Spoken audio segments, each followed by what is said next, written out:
El día de hoy tenemos con nosotros al licenciado Víctor Manuel Ruiz Rodríguez, egresado de la Benemérita Universidad Autónoma de Puebla, abogado litigante desde 1984 y siempre se ha caracterizado en la defensa de los trabajadores. La invitación que le hicimos fue para el efecto de platicar sobre el problema que viven los trabajadores de la compañía de Luz y Fuerza. Abogado Víctor, ¿qué nos quieres comentar con relación a este problema ya de carácter nacional que inició a partir del mes de octubre de este 2009? Primeramente, referirme a la cuestión del decreto por el que el Ejecutivo Federal extingue la Compañía de Luz y Fuerza del Centro, en el sentido de que las causas que señala en el mencionado decreto, desde luego que no corresponden a la realidad de este país. La intención fundamental es desaparecer un sindicato que se ha caracterizado por varias décadas en su férrea defensa de su fuente de trabajo y defendiendo también precisamente la privatización del sector eléctrico. Y el otro pues es lo que ha denunciado el sindicato, el negocio de la fibra óptica sobre el que están las empresas transnacionales. Esa es la situación política de fondo, pero me imagino que los trabajadores en estos momentos se están preguntando si la estrategia que está desarrollando su dirección nacional es la correcta, se está preguntando qué tiempo se va a llevar este asunto. Lo mismo que generalmente los trabajadores cuando llegan y preguntan sobre un conflicto laboral que están viviendo, casi las mismas preguntas son las que se hacen los trabajadores de base. Es decir, ¿cuál es tu opinión o qué consejo darías a esos compañeros de la Compañía de Luz y Fuerza que nos podrán estar viendo por este medio para el efecto de que puedan enfrentar el problema al que los metió el gobierno de Felipe Calderón? En primer lugar, que deben estar muy atentos a lo que su dirección sindical ha señalado para enfrentar este asunto en cuanto a la defensa jurídica respecto de combatir la constitucionalidad del decreto mediante los juicios de amparo que ya se han estado presentando y que seguramente van a continuar presentándose por la mayoría de los trabajadores. La otra es la reclamación que tendrán que hacer los trabajadores ante la Junta Federal de Conciliación y Arbitraje, precisamente para su reinstalación, demandando en este caso pues, a la compañía que el decreto dice que extingue, a la compañía, a la Comisión Federal de Electricidad y también al Servicio de Administración y Enajenación de Bienes, a lo que se refiere el propio decreto de extinción. Ahora, esta demanda que van a tener que presentar los trabajadores, ¿qué plazo tiene para el efecto de que a través de sus dirigentes la puedan presentar? Bueno, ahí tendrían que presentar, no precisamente, en mi opinión, a través de sus dirigentes, sino su demanda puede ser de carácter individual, es decir, que cada trabajador presente ante la Junta Federal, que es la competente por tratarse del servicio de energía eléctrica,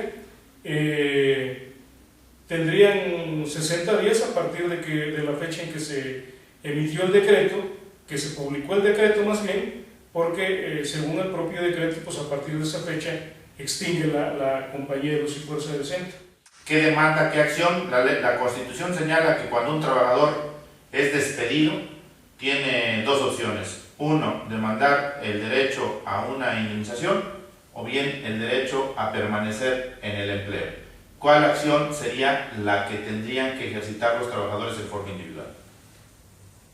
Es cierto lo que señalas en cuanto a las dos acciones que tienen los trabajadores, pero en este caso indudablemente tendría que ser el cumplimiento del contrato, es decir, la reinstalación en sus puestos de trabajo que ellos venían desempeñando con anterioridad a la expedición del decreto, porque la reclamación de reinstalación significaría que regresarían a laborar a sus puestos de trabajo y para aquellos trabajadores que estuvieran ya muy cerca de obtener el beneficio de la jubilación, pues también podrían alcanzar ese beneficio. se extinguió la empresa, ¿dónde me van a reinstalar? Aquí no hay que perder de vista que se trata de un servicio público. Lo que el decreto extingue es la empresa. El servicio público no lo puede extinguir, porque el servicio público lo tiene que seguir prestando el Estado. En este caso, sería a través, como dice el decreto, de la Comisión Federal de Electricidad. Entonces los trabajadores tendrían ya que ser probablemente no empleados de luz y fuerza del centro, sino en su caso de Comisión Federal de Electricidad, pero en sus mismos puestos de trabajo que venían desempeñando, ahí serían reinstalados, porque el servicio va a continuar, eso es lo importante. Es decir, la fuente de trabajo subsiste. Así es. La fuente de trabajo subsiste, la denominación de la empresa es la que desapareció. Podrá cambiar. Ajá.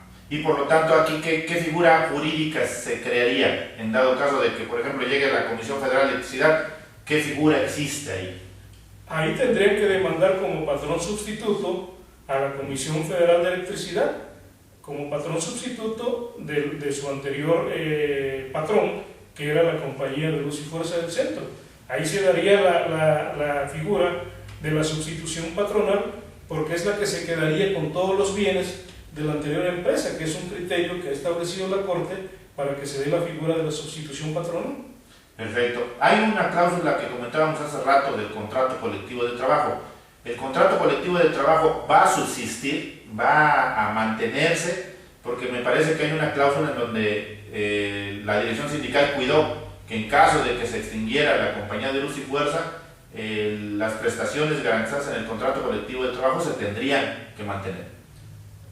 Quizá mantener el contrato colectivo de trabajo en los términos que existe, que tenía pactado el Sindicato Mexicano de Electricistas con la Compañía de Luz y Fuerza del Centro, quizá en esos términos no, pero desde luego que es muy importante mantener el contrato en los términos que está, porque es un contrato que tiene prestaciones que pocos contratos tienen, que pocos trabajadores gozan. Pero si no se llega a mantener un contrato en los términos que tenían pactados, sí celebrar un nuevo contrato colectivo con el patrón que sustituya al anterior, que fue que sería la Compañía de Luz y Fuerza del Centro. Hay otra duda que tienen. Los trabajadores dicen, bueno, nuestros dirigentes no tienen toma de nota. Sí. Y como no tienen toma de nota, la confusión que nace en ellos es, ¿tenemos o no sindicato?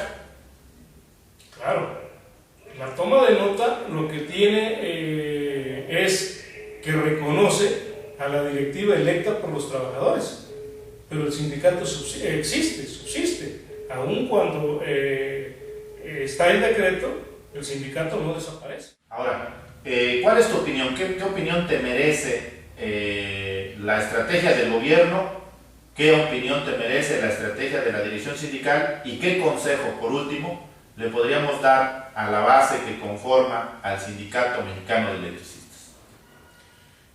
Bueno, la estrategia del gobierno, podemos decir que afortunadamente para los trabajadores ha sido quizá la más peor que pudieron haber escogido. Es decir, emite el Ejecutivo un decreto sin que antes la Autoridad del Trabajo, la Junta de Conciliación y Arbitraje, haya determinado que están terminadas las relaciones individuales y colectivas de trabajo, que era el primer requisito. El segundo es el que no haya pasado por el Congreso.